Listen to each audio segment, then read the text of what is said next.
You don't win the next war by fighting the last one. That's a lesson written in blood, carved into history, and tattooed across every military strategist's mind who's seen what real failure looks like. In today's world, where every second counts, where drones buzz before boots even hit the dirt, the new currency of power is speed. Pure, overwhelming, uncompromising speed. That is the core of India's 24-hour strategy. Because in war, hesitation isn't just costly, it's fatal. Now imagine this. It's 5 o'clock. I am not a soul knows what's coming. In the silence before dawn, Indian Integrated Battle Groups, IBGs, are already moving. These are not the bulky, slow armies of the past. These are compact, fast, armored formations, pre-positioned, ready to strike without waiting for political clearance or lengthy mobilization. The goal? Shock, disorientation, cut deep before the world even catches its breath. The very design of this doctrine is meant to outpace diplomacy, international pressure, and the media cycle. It's the art of preempting protest. Within those first 6 hours, airfields, radar installations, and forward military posts on the other side are gone, smoked out, neutralized. Why? Because India doesn't want a long war. This is not about occupation or land grabs. This is not about flags on buildings or soldiers digging trenches for weeks. This is about creating paralysis, complete and irreversible, the kind of paralysis that leaves the enemy dazed, unable to respond, unsure if they're at war or already defeated. But speed isn't just about moving tanks and flying jets. It's psychological warfare.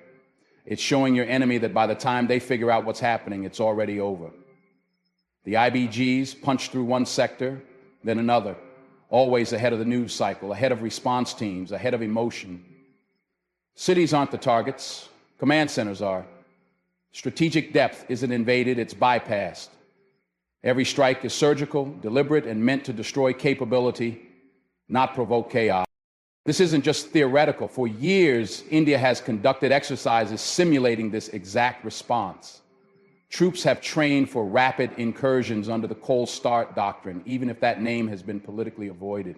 The truth, the doctrine lives in the muscle memory of every corps commander in India's northern and western commands. It's not just a plan on paper. It's a reflex. Now, people will ask, is this too risky? What about escalation? But that's exactly the point. If the enemy is calculating a measured response, this strategy denies them that luxury. It takes the calculator out of their hand and smashes it. It demands a decision under pressure, under fire, under confusion. And that's where mistakes are made. Not by India, but by the adversary, struggling to adapt to a war that's already outpacing them. Now, let's not forget, in this age of satellite surveillance and real-time intelligence, the battlefield is global and instant. But even satellites can't stop a blitz that moves faster than analysis. India's planning accounts for multi-domain coordination: air, land, cyber, electronic. It's a dance choreographed for impact, not endurance.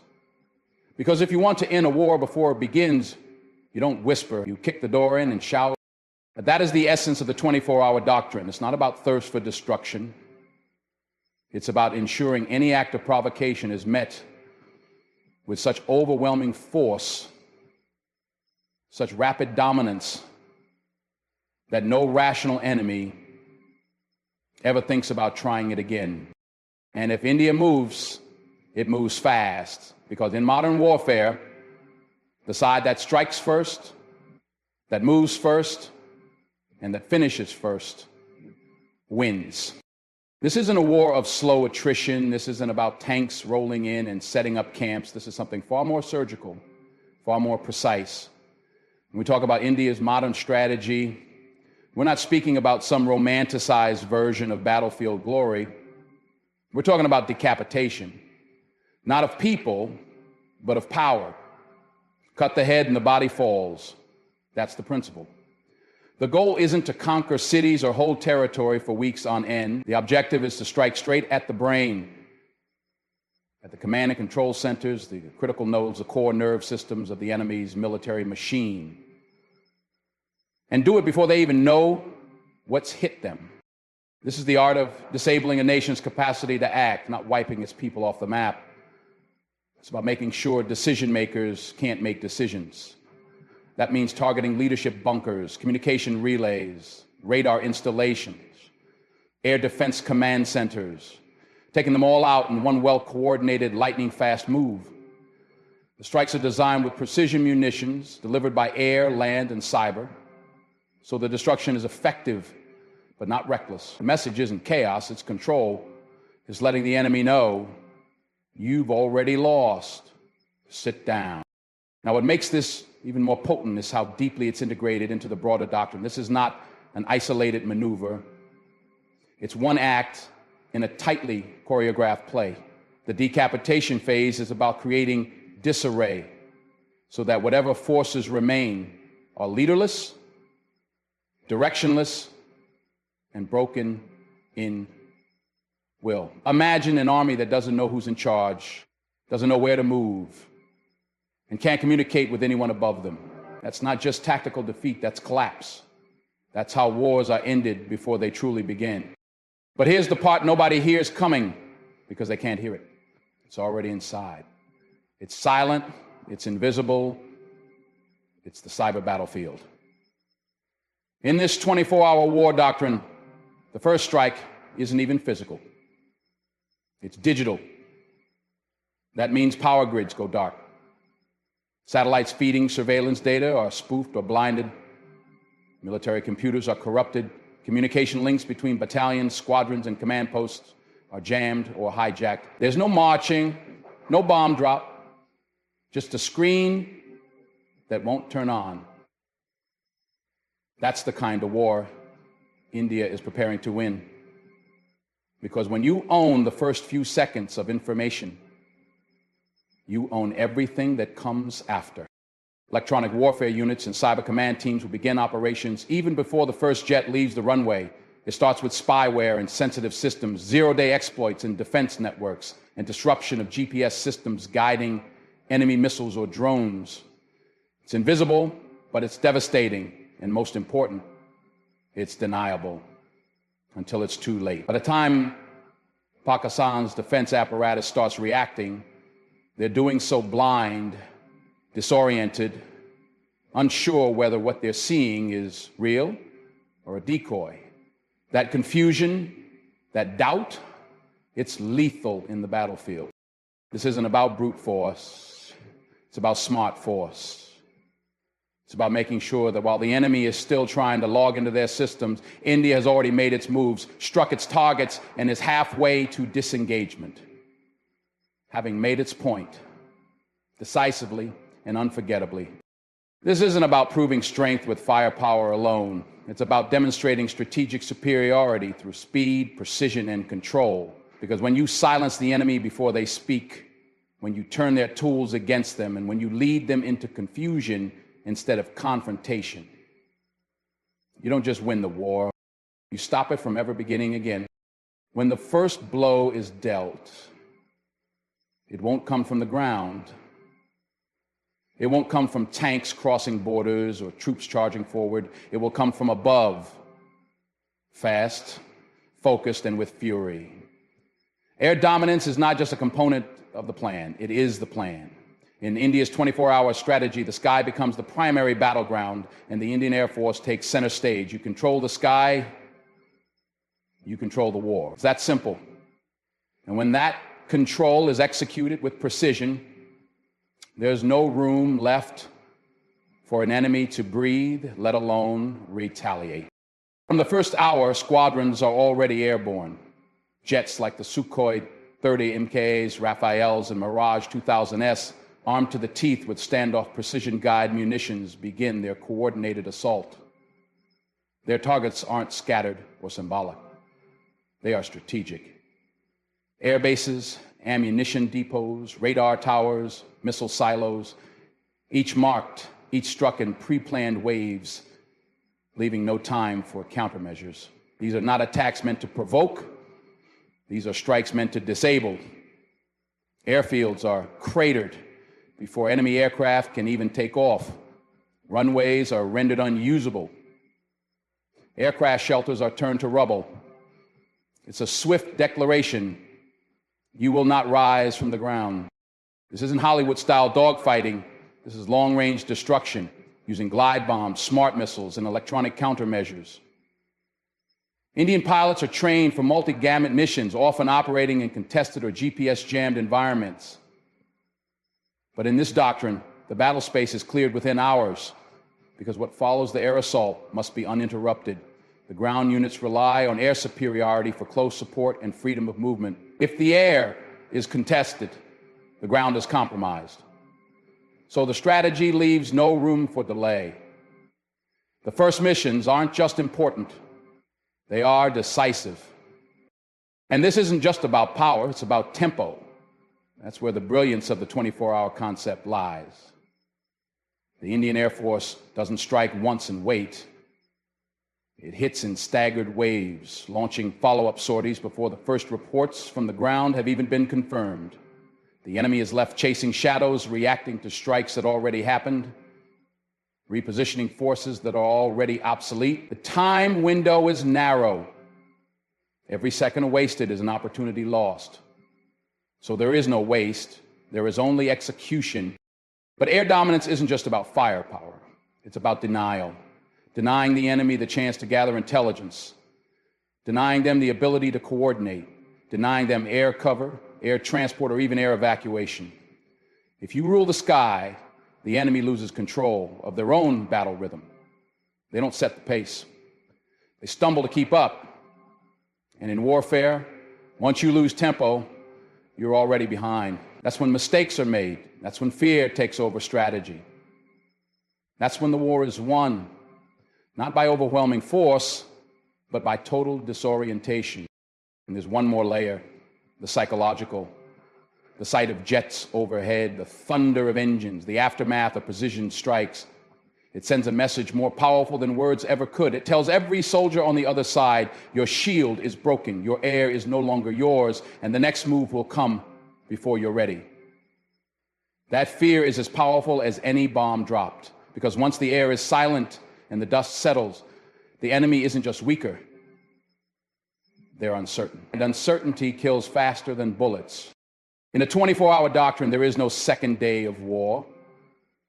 There's only a first day, so dominant, so devastating, that the idea of fighting back dies before it's even formed. There's a kind of war you never see coming. No tanks rolling down highways, no jets roaring overhead, just silence. Then, lights flicker and die. Phones go dead. Radars show static. Command centers blink, confused. The war has already begun, and the first blow wasn't fired from a gun, it was typed on a keyboard. This is the invisible battlefield, and in India's 24-hour war doctrine, cyber and electronic warfare are not side players. They are the first strike, silent, swift, and devastating. Before a single soldier moves, India's cyber command is already inside networks, inside systems, inside the very veins of the enemy's operational structure. The strategy doesn't start with explosions, it starts with disruption. Take out the enemy's ability to see, to talk, to think. Power grids and military zones go offline, satellite feeds misdirect missile guidance systems, radar stations get blinded, enemy drones lose connection midair and crash into the dirt. It's not science fiction, it's tactical foresight. India has invested heavily in cyber warfare cells, building capabilities not just to defend, but to dominate. The enemy's dependence on digital systems becomes their biggest weakness. Their smart missiles become blind. Their encrypted radios become silent. Commanders lose contact with forward units, and panic replaces planning. It's hard to fight a war when your own men can't hear you, can't see the target, can't even tell if their coordinates are accurate. That's how chaos starts, not with a bang, but with confusion. And confusion, when left unchecked, turns into collapse. And it's not just cyber. It's electronic warfare, too. Jamming frequencies, spoofing radar signals, interfering with satellite uplinks. This is India's edge in the modern battle theater. Air defense systems get tricked into firing at ghosts. Missile warning systems detect attacks that aren't there, or worse, fail to detect the ones that are. This disruption isn't messy. It's precise. It's designed to create doubt in the enemy's most trusted instruments. When a soldier can't trust what he sees on a screen, when a commander doesn't know whether the feed is real or fake, the war is already halfway won. All this happens before the first fighter jet takes off. The point is to clear the way, to blind the enemy so the next moves can happen without resistance. The airstrikes, the ground mobilization, the deep penetration, none of it works if the enemy is alert, coordinated, and ready. So India makes sure they're not. This isn't about brute force. It's about soft kill before the hard kill. Disable, but confuse before confront. And here's the masterstroke. It's all deniable. At first, no one knows what's happening. Is it sabotage? Is it technical failure? The enemy's leadership is scrambling to make sense of the blackout, unsure whether they're under attack or under repair. That window of doubt. That's when India moves. Because in modern warfare, the fastest way to win is to keep the enemy guessing until it's too late to guess. It's not about fighting fair, it's about fighting smart. And in a war where the side with the better data wins, India's doctrine makes sure the enemy has none. This isn't just a battlefield strategy. It's a full spectrum domination plan. Air, land, sea, and now the fifth domain, cyber. Because when the enemy is blind, deaf, and paralyzed, the war is already over before it begins. There's a line in the sand that most nations fear to cross, a red line, one drawn in nuclear ink. It's meant to be a deterrent, the last resort, the final card. But when you deal with a doctrine built for decisive action, that line starts to lose its power, because in India's war strategy, one engineered to be executed and concluded within 24 hours, there's no room for hesitation when it comes to nuclear threats, especially the kind Pakistan has been toying with for years. Tactical nukes, small warheads meant for battlefield use, dressed up as limited deterrents. But make no mistake, in India's eyes, there is no such thing as a limited nuclear strike. And if Pakistan ever attempts to cross that line, India's answer will be absolute. This is where clarity becomes more powerful than any weapon. India's nuclear doctrine is built on a principle most people overlook. No first use, but massive retaliation. It doesn't matter if the bomb was small or if it was aimed at a military convoy. If it's nuclear, it's total. That's not just doctrine, that's a warning delivered in advance. Because deterrence only works when your enemy believes you mean every word of it. And India means every single one. Now, this isn't about saber rattling, it's about control. You see, Pakistan's tactical nuclear weapons are designed to stop India's rapid advance, those same integrated battle groups that move within hours of war being declared. The idea is, if we can't win, we'll escalate. But India's doctrine flips that threat on its head. It says, if you escalate, we end it. There's no space for tit for tat, no room for a slow burn. If Pakistan uses even one battlefield nuke, India unleashes a full-scale retaliatory strike, not just against launch sites, but against strategic assets, infrastructure, and military command hubs. That means it doesn't end with one blast. It ends with the enemy's capacity to continue. This kind of clarity isn't just about preparation. It's about sending a psychological message. It forces the enemy to think, not react. Every command on the other side knows if they so much as consider using a tactical nuke, they're not just risking a counterattack, they're inviting annihilation. That's not a scare tactic. That's stability through strength. Because uncertainty breeds miscalculation, and in a nuclear scenario, miscalculation is the end of everything. India's readiness here is not about launching first. It's about being prepared to respond instantly, massively, and without pause. That readiness creates a paradox. The more prepared you are to end a war, the less likely the enemy is to start one. And in a 24-hour doctrine where everything moves fast, where command structures collapse, where air superiority is already established, where cyber systems are compromised, the moment Pakistan starts to lose control, the temptation to use tactical nukes rises. That's when clarity matters most. That's when India's doctrine does what it was designed to do: keep the peace by making war unbearable for the other side. Now, this isn't a bluff. It's the final card in a hand that's already been laid out. Because India doesn't need to shout to be heard. It just needs the enemy to understand what silence would follow if that red line is crossed. And so, in the face of tactical threats, India doesn't blink. It doesn't hesitate.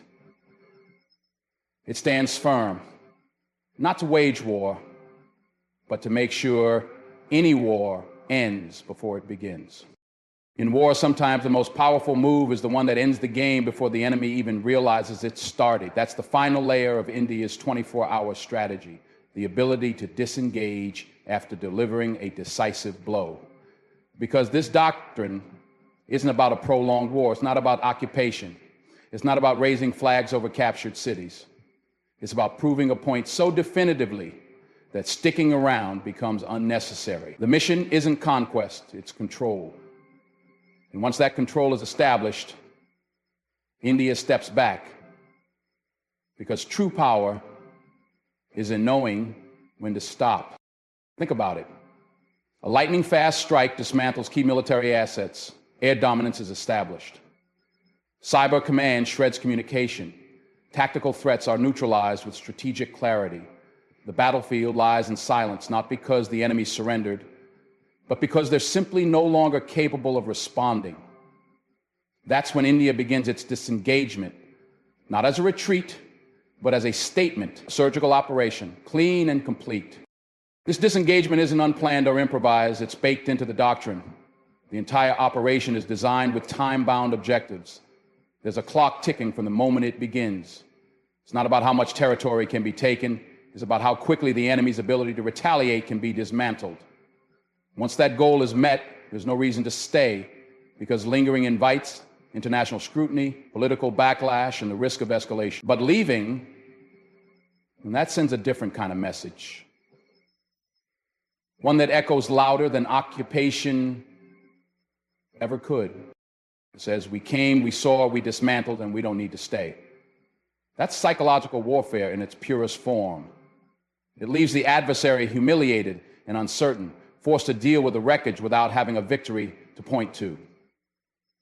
It leaves the international community stunned, because what can they say when the war ends before the first headline even forms? It also gives India the moral and diplomatic high ground. The world sees a nation that didn't seek war, but responded with unmatched precision and left without dragging the conflict into chaos. Strategically, disengagement also protects India's forces. It avoids overextension, denies the enemy a chance to regroup, and keeps Indian troops from becoming static targets. The longer a force remains in enemy territory, the more unpredictable the situation becomes. Guerrilla tactics, asymmetric retaliation, or even global interference can turn a victory into a quagmire. But when India pulls back after achieving its objectives, it denies the enemy that opportunity. It turns the operation into a warning, not just to Pakistan, but to any actor thinking of testing India's resolve in the future. The brilliance here is balance. It's the balance between overwhelming aggression and disciplined restraint, between showing force and knowing when to withdraw. Disengagement is the final act of a strategy that isn't built to escalate, but to settle scores instantly and walk away with dominance intact. It's a calculated decision, not an emotional one, because real strength is never about destruction for its own sake. It's about control, leverage, and timing. And timing in this doctrine is everything. When the smoke clears and the enemy looks around for a fight that never fully materialized, they don't see an occupier, they see a shadow. They see a force that came with speed, struck with precision, and vanished with discipline. That's not just strategy. And in a world where wars can spiral in a blink, the side that knows how to finish what it starts and when to stop wins not just the battle, but the peace that follows.